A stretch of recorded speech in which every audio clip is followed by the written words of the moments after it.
everyone. Backed by medical experts and education groups, Louisiana's top school board has approved minimum safety standards for reopening of schools. That guidance includes rules on masks, school bus limits, hygiene, and social distancing policies.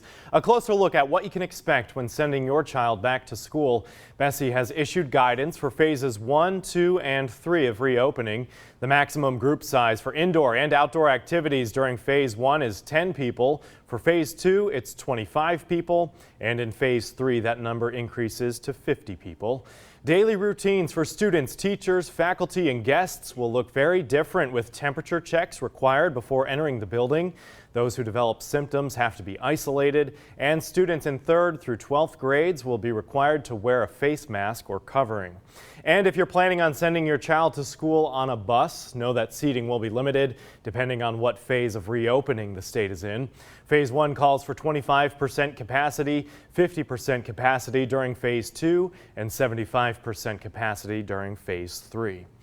Some may say these guidelines are too strict. Others question whether the policy goes far enough. Chris Welty is getting reaction in tonight's top story.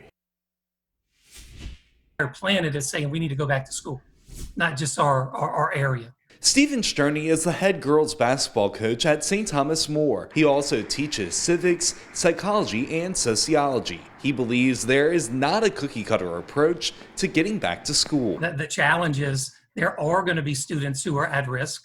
There are going to be adults at the homes of children who are at risk, and then there's going to be people out in the community who are at risk. Sterney is ready to get back to the classroom with proper safety protocols in place.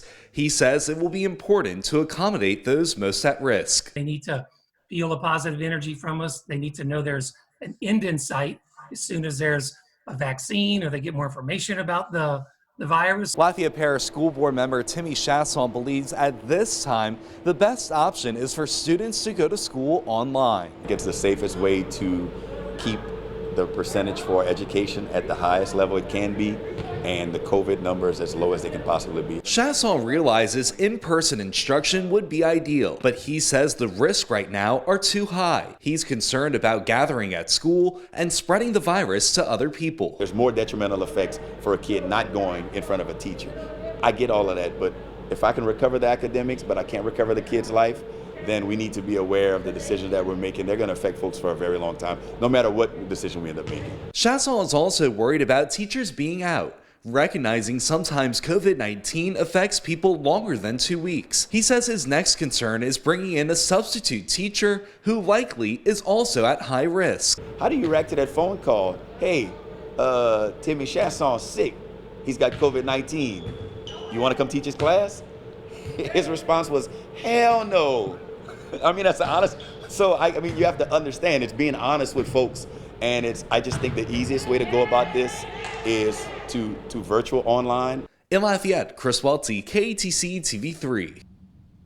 The Lafayette Parish Association of Educators tells KATC the association appreciates BESE setting minimums for protecting educators and students, but believes the language used leaves too much room for interpretation. The LPAE says one of their concerns is social distancing. The association is hopeful the central office will exceed BESE's recommendations to keep everyone safe, and they're hopeful an anonymous reporting of safety violations will be allowed.